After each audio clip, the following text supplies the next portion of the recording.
So today's brief presentation is a tool called Logic Models, and this is a tool that you can use either for evaluation or for program planning.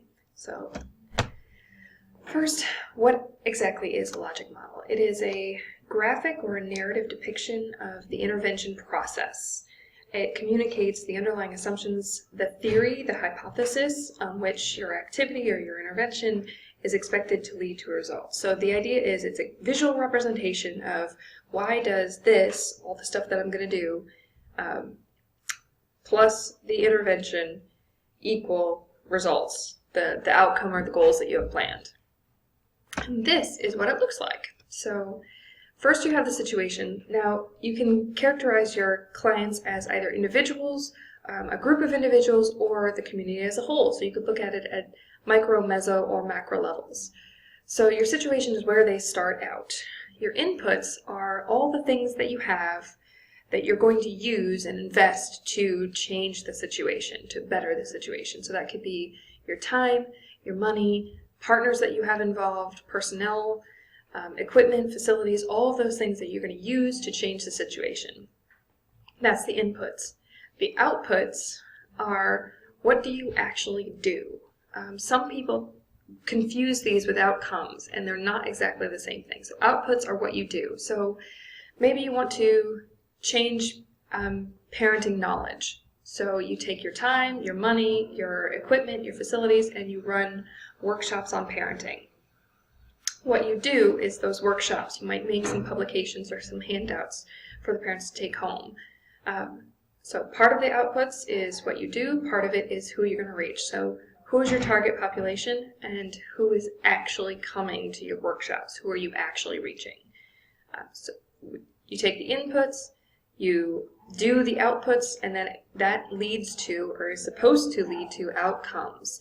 And outcomes can be characterized as short, medium, or long. So your short-term outcome after the output of workshops is knowledge. You want to have a change in knowledge or an increase in parenting knowledge or an increase in parenting skills or a change in attitude or motivation or more awareness of some event or some activity or something.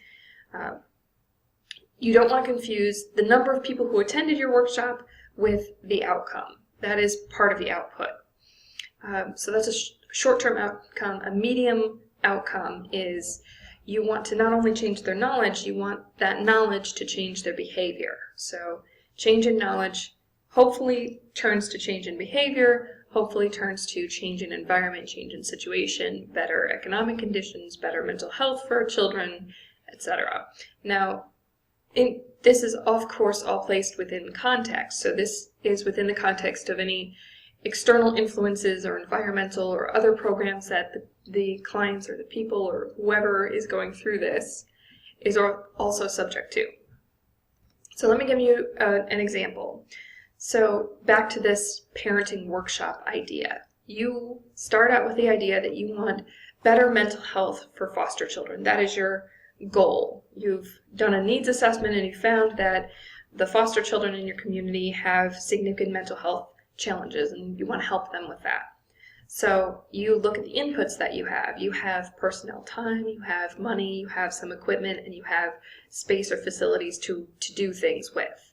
And you decide the best use of those facilities, those resources and inputs, is to run workshops for the foster parents on positive parenting. So you have the inputs. The outputs are those workshops and trainings on positive parenting, and you're targeting the foster parents. And hopefully those outputs are going to lead to an increased parenting knowledge, which leads to improved parenting behaviors, which leads to better mental health for foster children in the long run. Now, underlying all of this is the theory. This is why theory is important. The theory explains why do these outputs equal these outcomes? What is the reason that we can assume that more workshops is going to lead to better mental health? So this can be part of either the planning process or program evaluation. If you do it at the beginning, it helps you clarify and outline your planning process for program planning. If you do it at the end, it helps you look at how your program is working. You can either do a process evaluation, looking at the inputs and the outputs, or you can do a outcome evaluation, summative evaluation, on the outcomes, the short, medium, or long-term outcomes of your intervention. So again, sometimes agencies or funders can focus on measuring the impact of their program by the number of clients served or the amount of money that's invested. This is an input or an output. That is not an outcome. To measure this, you want to find what the real change is. You don't want to stop short of the program goal. If the program goal is better mental health, you want to measure that as an outcome, not how many people or how many clients are being served. Because your goal is not to serve clients, your goal is to make an impact on the clients that you are serving. Okay, and that is logic models. You get to practice one. There's a logic model builder. There's a link to it in the Blackboard site. So at the agencies in which you're doing your internships, think of a program that they're using and walk through the steps of the logic model with that logic model builder, so you can see what are the resources that the agency is putting into the program, what are they doing with that money or those resources, and what are they trying to get out of it. All right.